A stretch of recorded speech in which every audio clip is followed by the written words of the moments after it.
Acho que vocês devem estar acompanhando aí nos noticiários, né, ultimamente, nos últimos meses, na verdade, os últimos anos aí, a quantidade de guerras, né, que tem acontecido, Rússia e Ucrânia, Israel com Hamas, né, Estados Unidos, agora os Estados Unidos está lá para cima da Venezuela, né, tentando combater uma série de coisas. E quando nós olhamos para essas guerras, para essas coisas que acontecem, e isso é desde a antiguidade, a gente vê que geralmente quem tem o exército que possui as melhores armas são aqueles que geralmente têm a vantagem, né? Que conseguem ter uma vantagem na hora da luta. Isso desde a antiguidade, ainda quando se guerreava com arco e flecha, com espada, com lança, mas hoje também não mudou, né? Nós vemos os grandes exércitos poderosos possuem hoje aí vários caças, drones, bomba atômica, né? Os Estados Unidos, por exemplo, encerrou uma guerra através de jogando 2 bombas atômicas lá na época do período da Segunda Guerra Mundial. E nós vemos que esses exércitos eles possuem as suas armas. Eles têm armas para poder vencer batalhas. Mas também não adianta você ter boas armas, armas tecnológicas, se você não sabe exatamente como usá-las, né? Eu gosto muito de um filme, não sei se você já viu, mas O Último Samurai mostra mais ou menos um negócio desse assim. O governo do Japão, o Império do Japão, tinha os samurais como inimigos. E aí eles estavam sempre tentando vencer os samurais, só que os samurais eles eram guerreiros poderosos e muito habilidosos, né, na arte da espada, da luta, né, do espadachim frente a frente. Então o Império japonês investe em armas de fogo. Mas ainda naquela época era aquele tipo de arma que aquela espingarda que você dava um tiro e que você tinha que novamente socar a pólvora ali. Então demorava um tempo para você dar um tiro e para depois você dar outro tiro. E aí no começo do filme os samurais vêm com as suas espadas e conseguem vencer o exército japonês, mesmo eles com armas de fogo, né? Só que no final eles investem ainda mais em armas mais tecnológicas, umas metralhadoras que pareciam um tanque de guerra e aí atiravam várias vezes por minuto, e aí sim eles conseguiram matar todos os samurais e destruir o exército, né, desses samurais, porque tinham armas poderosas e sabiam usá-las, né? E nós também, o cristão, nós vemos nesse texto aqui que nós lemos, no capítulo todo, no capítulo 20 aqui, está narrada uma batalha que aconteceu em Israel. O rei Josafá era o rei do reino do sul, né, o rei de Judá. Eles estão lá um dia qualquer, e de repente ele é avisado que um grande exército havia se formado e estava já ali nas fronteiras de Israel. O texto diz que eles já estão do outro lado do Mar Morto, né? Para quem conhece a geografia, a fronteira de Israel ela é cortada pelo Rio Jordão, né? Então sai lá do Mar da Galileia, vem o Rio Jordão, e o Rio Jordão deságua ali no Mar Morto, né? Fazendo a fronteira. Então o Josafá recebe a notícia: olha, os moabitas e os amonitas, que eram um exército que descendia lá dos filhos dos filhos que Ló teve com as suas próprias filhas, né? Um exército se juntou e se levantou contra Israel para lutar contra eles. E aí todo o capítulo 20 aqui mostra a batalha que Josafá enfrentou, a guerra que ele precisou enfrentar contra aqui os moabitas e os amonitas, né? E nós sabemos que na nossa vida nós não lutamos essas guerras que nós estamos vendo aqui, mas em determinados momentos há batalhas, né? Há lutas que nós temos que enfrentar, né? Isso representa as lutas, os problemas da vida.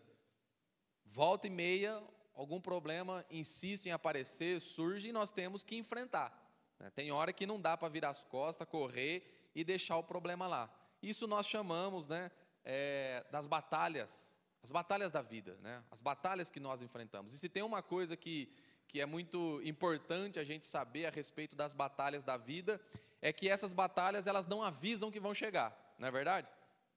Ninguém recebe uma notícia, um e-mail, nada, e fala assim: ó, se prepara, porque semana que vem alguma coisa vai acontecer, alguma coisa de ruim vai acontecer. Ó, se prepara que semana que vem vai dar um problema no carro, vai acontecer isso. Não, essas coisas não avisam, elas simplesmente chegam, sem avisar. E quando a gente menos espera, a batalha está diante da nossa frente e nós temos que ali travar uma luta. E é uma batalha, ela é uma batalha espiritual. Nós não saímos à guerra com espada na mão, com armas na mão, nós enfrentamos batalhas espirituais, né? Guerras espirituais que nós, como cristãos, temos que enfrentar. E nós vamos ver no final do capítulo, aqui do segundo livro de Crônicas, que Josafá venceu essa batalha. Muitos outros reis perderam guerras, morreram na guerra, mas Josafá, que venceu, mesmo com um exército menor, ele enfrentou um exército muito maior, muito mais poderoso, mas ele venceu.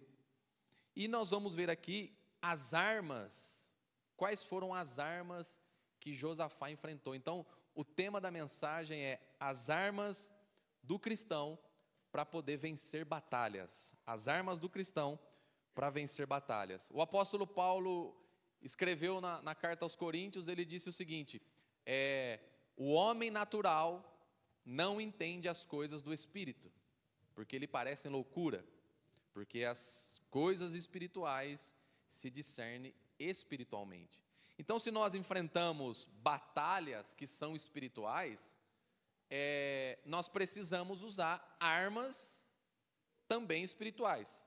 Não adianta, diante de uma luta, diante de uma dificuldade, você pegar uma espada, não vai resolver. Se aparecer um demônio na sua frente, ou um exército de demônios, você pode ter a melhor metralhadora, o fuzil R15, que não vai adiantar, não vai resolver. É necessário ter armas espirituais para poder vencer esses inimigos, para poder vencer essas batalhas. E eu quero falar sobre 4 armas que aparecem aqui nesse capítulo, né? 4 armas que Josafá utilizou, que aparecem aqui nesse capítulo, mas hoje vou falar 2 armas e na próxima quarta-feira vou falar mais 2. Então, se você quiser a mensagem completa, venha hoje e você já tem compromisso marcado para quarta-feira que vem. Amém ou não?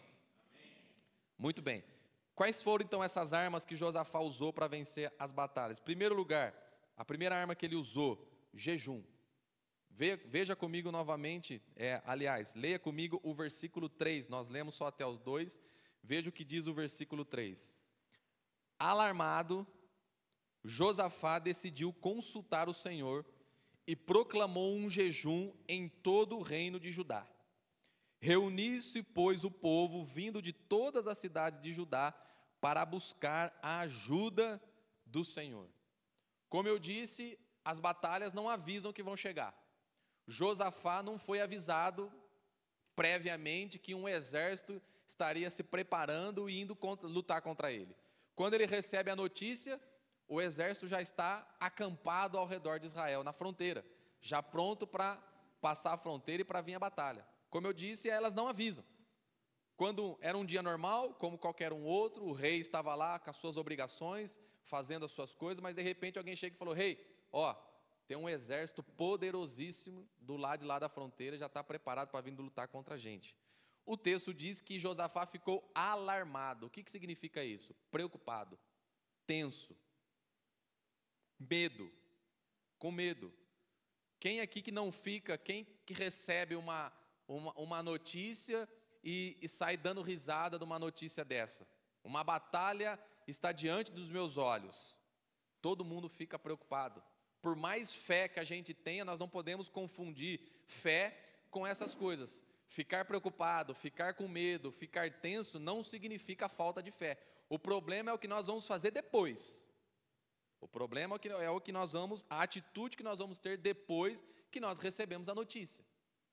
É aí que vai demonstrar a nossa fé. Como eu disse em outras semanas, usei até o exemplo lá de quando os meninos nasceram, estava lá na frente da sala de cirurgia, de repente você vê uma criança que nasceu sem batimento, sem respirar. A gente que estava ali na expectativa de ver uma criança chorando, de repente uma criança nasce praticamente sem vida. Uma batalha já apareceu diante dos nossos olhos. Eu não fui avisado, olha, se prepara porque daqui a uma semana os seus filhos vão nascer, mas um vai nascer de parto normal, o outro vai ter que ir para uma cirurgia e ainda vai ter que ser reanimado porque ele vai nascer parado. Ninguém nos avisou. De repente apareceu ali na frente, e aí eu te pergunto, você acha que eu fiquei preocupado? com medo, alarmado? Obviamente que sim. Mas aí, o que vai nos diferenciar é as armas que nós usamos daqui para frente. E nós vemos que Josafá ficou preocupado. Ficou preocupado, e a primeira coisa que ele decidiu fazer, ele convocou um jejum. Não só para ele, mas para todo o reino de Judá. O que um rei normal faria? O que um rei, um estrategista de guerra ia fazer nesse momento? Olha, mande chamar os generais, mande chamar toda a alta cúpula do exército, vamos preparar aqui uma reunião, vamos ver aqui, quantos soldados nós temos, quantas armas nós temos, lança, arco e flecha, nós temos condições de ir para essa batalha, vamos traçar aqui uma estratégia, um plano para poder ir contra esse exército. Não foi isso que ele fez. Um rei normal fazia isso, mas Josafá era um servo de Deus. E a primeira coisa que ele foi fazer, assustado, com medo, ele proclamou um jejum e decidiu buscar a Deus. O jejum aparece na Bíblia, aparece muito no Antigo Testamento. O que é o jejum? O jejum é uma prática de você se abster voluntariamente de alimento, com o propósito de buscar a Deus com mais intensidade. Nós vemos alguns personagens da Bíblia que fizeram um jejum total, sem comida e sem água, como, por exemplo, o caso de Moisés e Esther. Só que esse tipo de jejum, ele tem que ser, muito bem administrado, porque no caso de Esther foram 3 dias, que uma pessoa não consegue ficar muito tempo sem comer e sem beber. Alguns confundem o jejum que Jesus fez. Eu já vi gente falando, olha, Jesus ficou 40 dias sem comer, sem beber. A Bíblia diz que Jesus ficou sem comer. O texto diz que quando passou 40 dias, ele teve fome.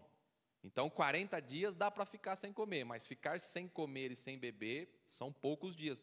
Moisés e Esther ficaram aqui alguns dias, no caso de Esther, 3. Esse é um jejum total que aparece aqui na Bíblia. Mas nós vemos que Daniel, ele fez um jejum parcial. Ele se absteve de alguns tipos de alimentos e comia só outras coisas, mais legumes, verdura, esse tipo de coisa. Nós sabemos também que o jejum ele pode ser individual ou ele também pode ser coletivo. A pessoa pode fazer um jejum sozinha, só ela própria, mas pode ser um jejum coletivo, como foi o caso aqui de Josafá. Ele convocou um jejum coletivo para todo o reino, mas o jejum ele precisa ter propósito. O jejum precisa ter propósito. Que o propósito do jejum ele pode ser uma consagração. Eu quero me consagrar a Deus, portanto faço um jejum. Pode ser um jejum de humilhação, de arrependimento. Depois de ter cometido um pecado, alguma coisa do tipo assim, a pessoa decide fazer um jejum para se humilhar diante de Deus e se arrepender. O jejum pode ser feito também para fortalecer a nossa vida espiritual. Eu quero me fortalecer um pouco mais, então faço um jejum. Mas também o jejum ele é feito, é uma prática para buscar a direção de Deus.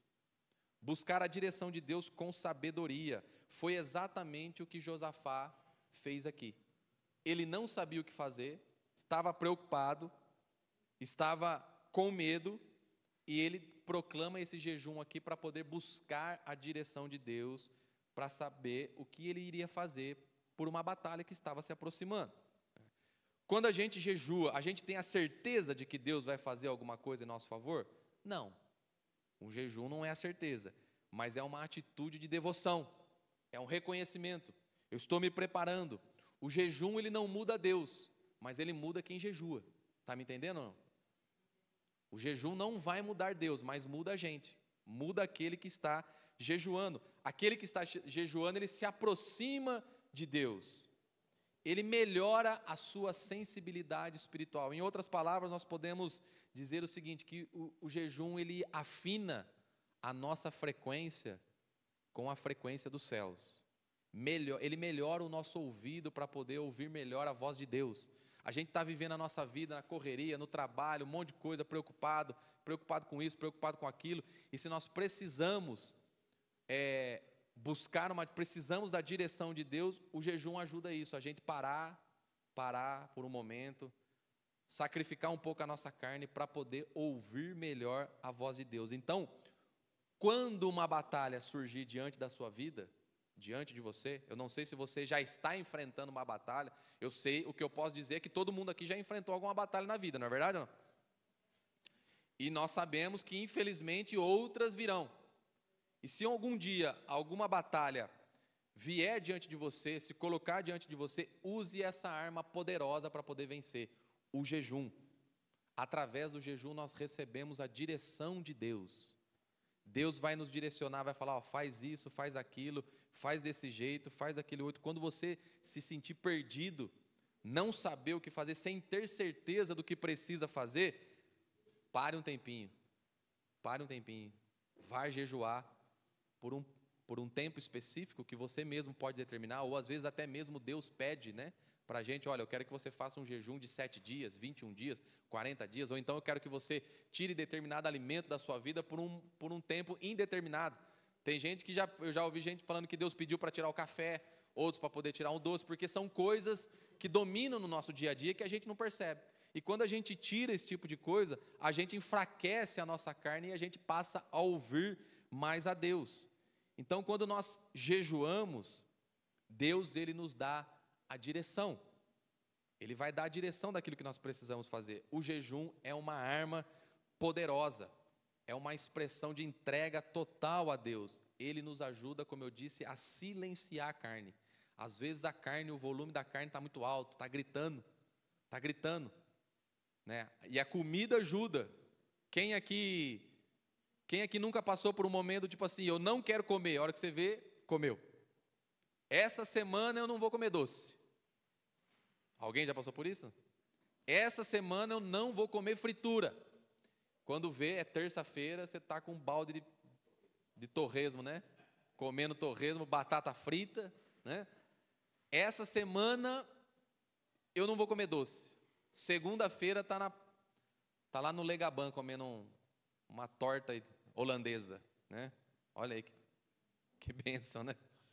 Então, quando a gente jejua, às vezes a gente não consegue vencer o regime, mas quando a gente jejua, é um propósito maior, aí nós temos força, a gente silencia um pouco a carne para fortalecer o espírito, e aí sim nós vamos realinhar o nosso coração com a vontade de Deus. Josafá estava preocupado, perdido, sem saber o que fazer. A primeira coisa que ele foi fazer foi convocar um jejum. Quando o pastor Nivaldo falou conosco numa reunião sobre o propósito de abrir essa igreja, falou comigo, com o pastor Rodrigo, sobre abrir essa igreja, na hora nós ficamos alarmados, preocupados, sem saber o que fazer, mas aí nós precisávamos do quê? Precisávamos da direção de Deus. Nós cremos que Deus falava e fala através da vida do nosso pastor, mas nós precisávamos ouvir Deus falar conosco diretamente, para confirmar se isso realmente era de Deus ou não. O que nós fizemos naquela semana? Entramos em jejum. Fizemos um propósito de jejum para buscar a direção de Deus. Então, quando você precisar da direção de Deus para tomar uma decisão, para fazer qualquer coisa, use essa arma. Jejue, porque jejuar é poderoso, ajuda as nossas vidas. Você vai ver que em momentos nós vamos ter jejuns coletivos, mas vai ter momentos que você pode fazer um jejum também individual. Mas o jejum sozinho, ele é uma arma poderosa, mas ele precisa vir acompanhado de uma outra coisa, e é a segunda arma que Josafá utilizou aqui para poder vencer essa batalha, que é o quê? A oração. Versículo 5, acompanhe comigo o versículo 5. Então Josafá levantou-se na assembleia de Judá e de Jerusalém, no templo do Senhor, na frente do pátio novo, e orou: Senhor Deus dos nossos antepassados, não és tu o Deus que está nos céus? Tu governas sobre todos os reinos do mundo. Força e poder estão em suas mãos, e ninguém pode se opor a ti. Além de decidir proclamar um jejum diante do povo, Josafá foi orar.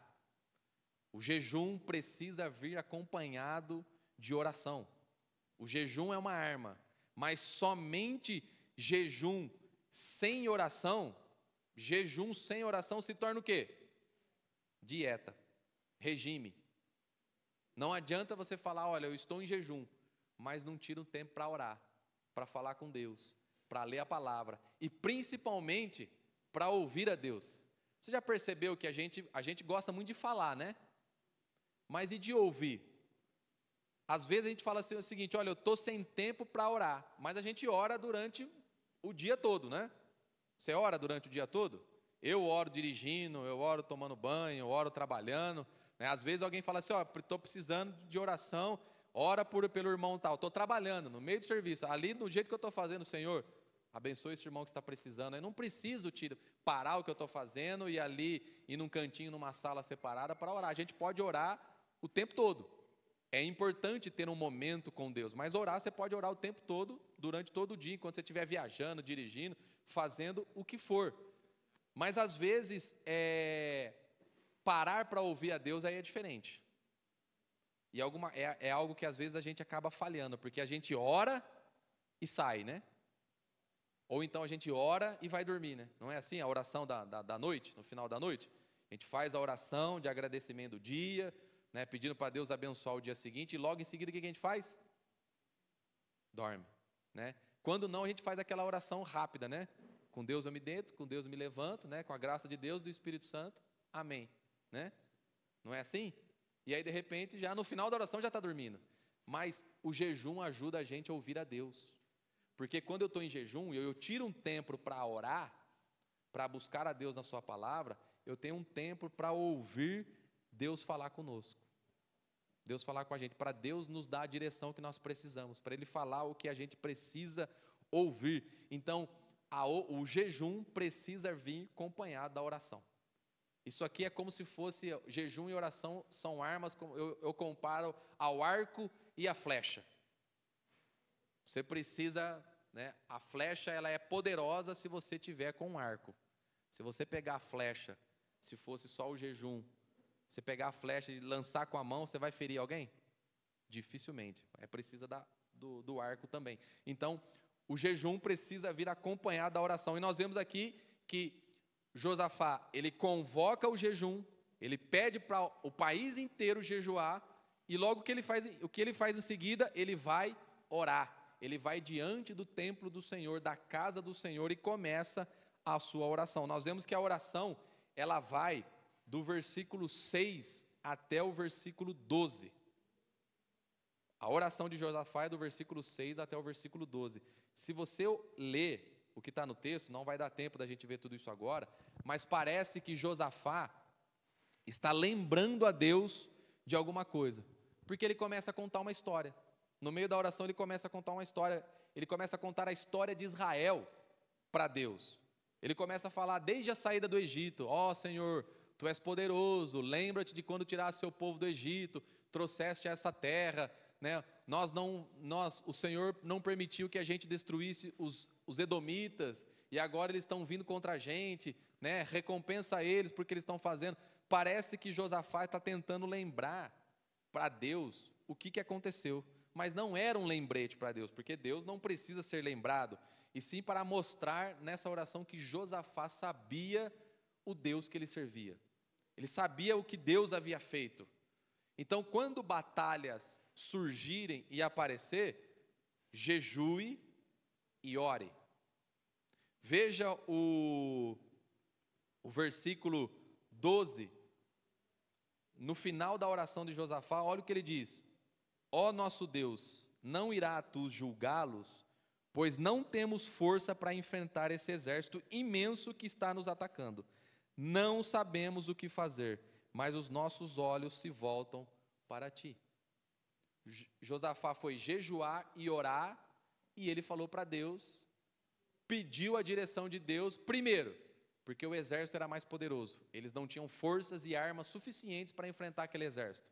Segundo, ele não sabia o que fazer, ainda que ele tivesse um exército e armas poderosas, ele não sabia qual estratégia utilizar para poder vencer essa batalha. Então, por isso, ele vai orar, buscar a Deus. E nós temos aqui um modelo de oração que é eficaz. Você sabe o que é oração eficaz? Oração eficaz é oração respondida. Deus responde a nossa oração, mesmo que a resposta não seja aquilo que nós esperamos. Quarta-feira passada, o pastor Rodrigo aqui falou sobre o poder da oração. A oração, ela é poderosíssima, há poder na oração. Mas uma oração eficaz, aqui tem um modelo de oração eficaz. Ele começa fazendo a oração de que forma? Primeiro reconhecendo quem Deus é. Ele começa dizendo ali no versículo 5, no versículo 6, Deus dos nossos antepassados, não é tu que estás nos céus, reconhecendo quem Deus é. Tu governas sobre todos os reinos do mundo, ou seja, a terra é tua, tudo aqui é teu.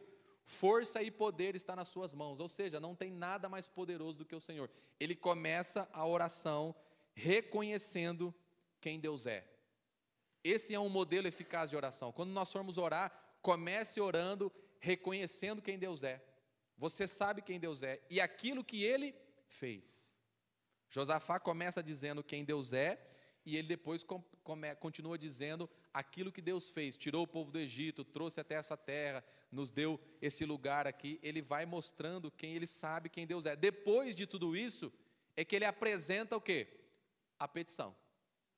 A oração serve para pedir algo para Deus, para colocar algo diante de Deus.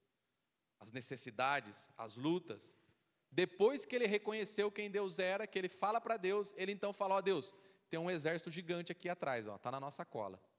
Eu não sei o que fazer, eles são mais fortes que nós, são poderosos, mas, acima de tudo isso, os nossos olhos se voltam para o Senhor, porque o Senhor é Deus dos exércitos. Então, na hora de orar, na hora de você buscar a Deus em jejum e oração, ore nesse modelo.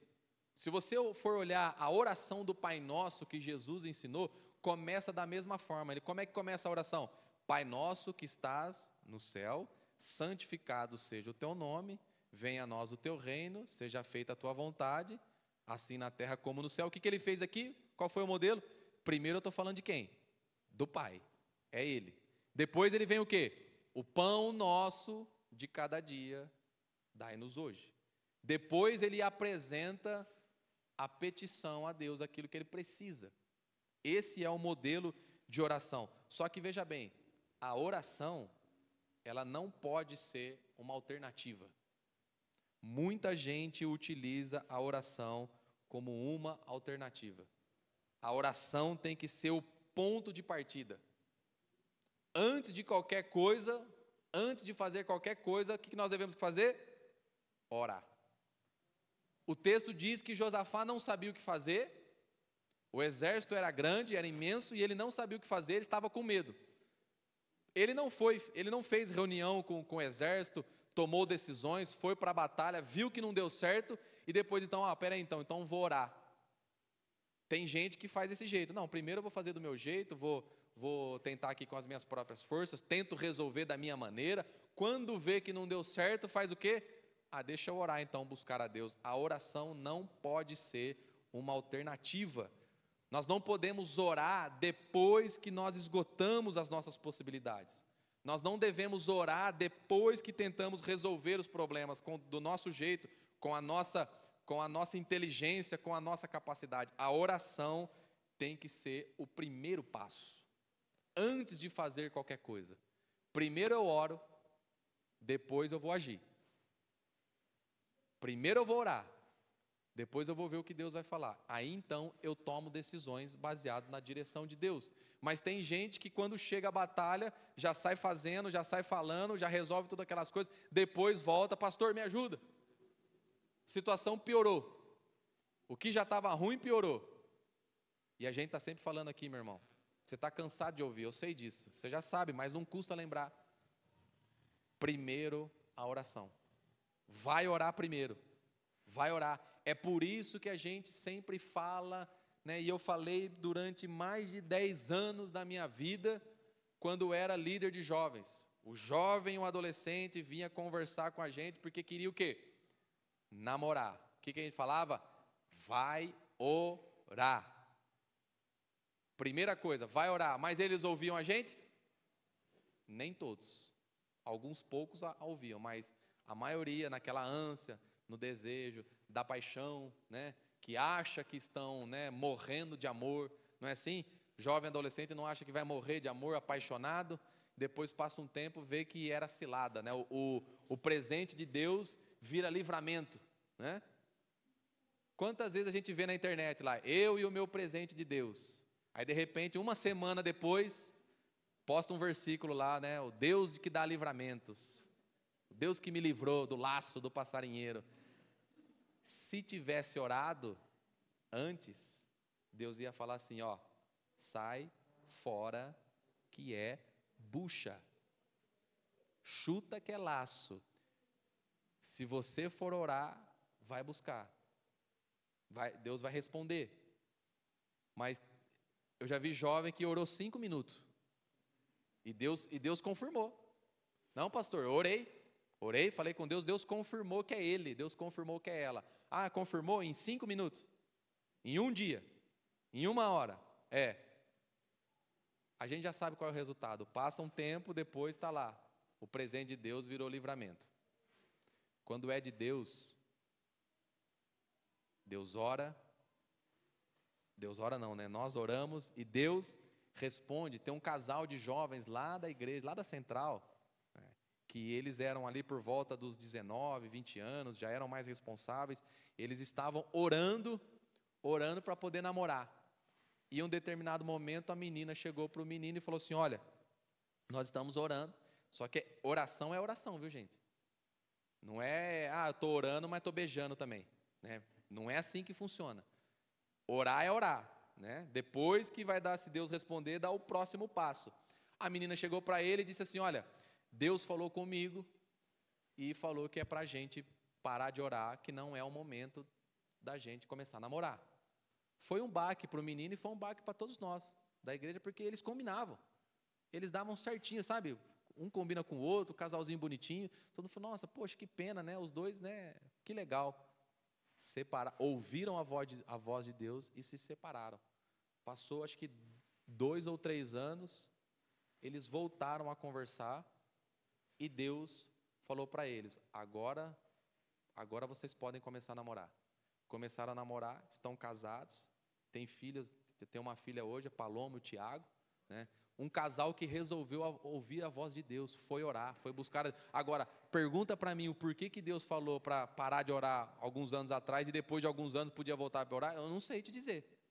Mas Deus sabia, alguma coisa de ruim ia acontecer e Deus livrou eles. Deus livrou. Quando eu estava para começar a namorar a Alessandra também, eu tinha 21 anos, estávamos orando, fomos conversar com o pastor, a gente já tinha tudo esquematizado, vamos começar a namorar no dia tal, não sei o que, tal, no dia do casamento do Rick e da Fabi, a gente já vamos ser padrinho junto, né, já vamos chegar namorando, né, estava tudo preparado, fomos falar com o pastor falou assim, vocês precisam orar mais, não vai começar a namorar não. Eu falei, pastor, que dureza, hein? Eu falei, bom, aí é o seguinte, você decide ouvir a voz de Deus ou não. Não começamos a namorar, continuamos orando. Até que passou uns 2 meses, ele falou, e aí, vocês já estão namorando? Eu falei, não, o senhor falou que não era para a gente namorar, que era para a gente orar mais. Não, então tá bom, agora pode namorar. Está abençoado. Às vezes Deus já tinha falado para ele tinha esquecido, né? E eu na luta, né? Na prova. Mas Deus sabe todas as coisas. Orar tem que ser o primeiro passo, gente. Orar tem que ser o primeiro passo. Nós não podemos esgotar as nossas possibilidades para depois buscar, nós temos que buscar em oração como prevenção e não como para remediar uma situação. Tem muita gente que ora para tentar remediar, consertar uma situação que já foi estragada, quando na verdade a oração serve para a gente se antecipar aos problemas, porque Deus vai falar para você, sai fora disso, não faz isso, não faz desse jeito, não confie em tal pessoa, não vai dar o seu nome para alguém, não vai fazer isso, não vai fazer aquilo. Em oração, a gente tem a direção de Deus. Deus vai falar com a gente, porque a oração é a forma como nós nos comunicamos com Deus. Tiago escreveu que a oração de um justo pode muito em seus efeitos. Nós estamos falando aqui, o poder da oração não está em quem faz a oração, está em quem ouve. O pastor Rodrigo falou quarta-feira passada, ia falar domingo, e eu acho que ele vai falar domingo próximo, né? Se Deus não mudar assim, ele vai continuar, né, a outra parte da oração, da importância da oração coletiva, porque quando a gente ora, Deus se move. Você sabia disso ou não? Situações mudam pelo poder da oração. Milagres acontecem pelo poder da oração. Em Atos capítulo 13, o texto diz no versículo 2 que eles estavam reunidos na igreja, estavam jejuando e orando.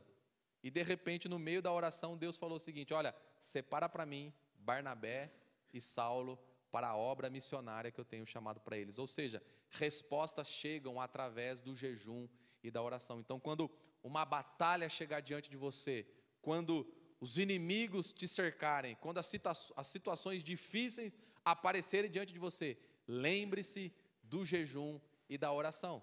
Quando eu estava lá no hospital, não deu tempo de proclamar um jejum, porque a batalha apareceu ali na hora.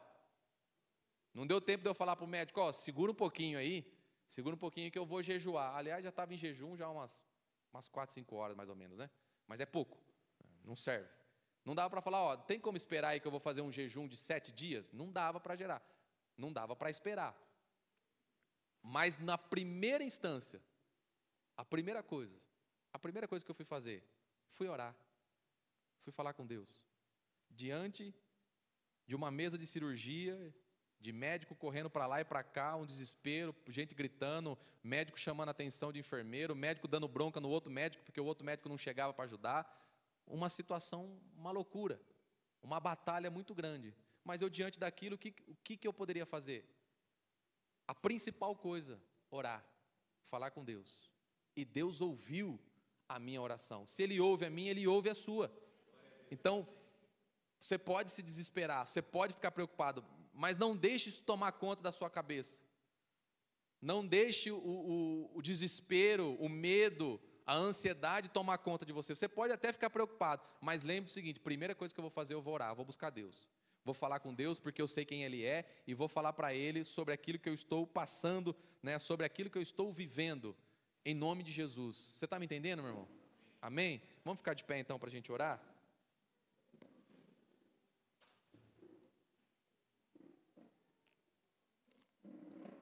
E eu encerro aqui, falando para você, lendo um versículo sobre a vida de Ana. Ana, nós sabemos, uma mulher que não podia ter filhos, estava chorando, clamando a Deus. E depois nós vemos que Ana, ela engravida, ela faz uma oração também muito poderosa, nesse mesmo modelo que nós vimos aqui. Primeiro, reconhecendo quem Deus é, e segundo, colocando a sua petição diante dele. Senhor, o Senhor não me deu filhos, mas eu creio que o Senhor pode me dar. Mas lá no versículo 27, depois que ela engravidou, e ela vai consagrar o seu filho a Deus, ela diz o seguinte: por essa criança orava eu.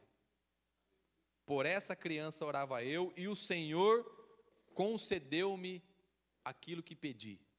Sabe o que isso significa? Que as situações, elas mudam pelo poder da oração. Quantas coisas você vive hoje, coisas que tempos atrás você estava orando, não é assim? Você vive coisas hoje que você orava? Não é assim? Você vive coisas hoje que na época que você orava parecia impossível.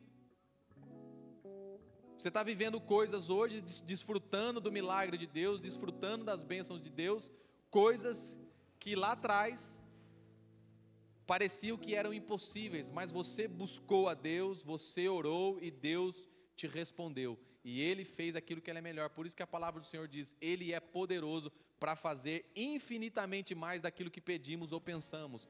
Quando nós buscamos o Senhor em oração, Ele dá a resposta, e a resposta dele é muito melhor daquilo que nós pensamos e daquilo que nós imaginamos, porque a gente olha de um jeito, mas o Senhor olha de um outro jeito, muito melhor e muito maior. Ele consegue enxergar um horizonte muito maior do que o nosso. Então aquilo que a gente achava que era o melhor para nós, Deus está falando: você não sabe de nada, eu tenho algo muito melhor ainda. Mas a gente só consegue viver isso pelo poder da oração. Porque se você fizer do jeito que você acha que você deve fazer, aí a vontade de Deus vai ficar de fora. E aí você vai viver aquilo que você achava que era melhor. E Deus está olhando para você e falava assim: eu tinha algo tão bom para você, tão grande, tão maior, mas você foi fazer do seu jeito. Então, quando batalhas surgirem, quando as coisas acontecerem, lembre-se que você tem essas armas: jejum e oração. No final do capítulo nós vamos ver que Josafá venceu a guerra. Ele venceu a batalha porque utilizou essas armas aqui. Ele utilizou essas armas. Primeiro ele jejuou e depois ele orou. E depois nós vamos ver aquilo que mais ele fez, que moveu os céus. A resposta de Deus chegou e ele saiu vitorioso. Todo o povo saiu vitorioso. Então, meu irmão, jejuar e orar não é costume bobo de crente. São armas poderosas. São armas poderosas. Não deixe de jejuar, não deixe de orar. Fale com Deus. Nós vamos orar agora em nome de Jesus.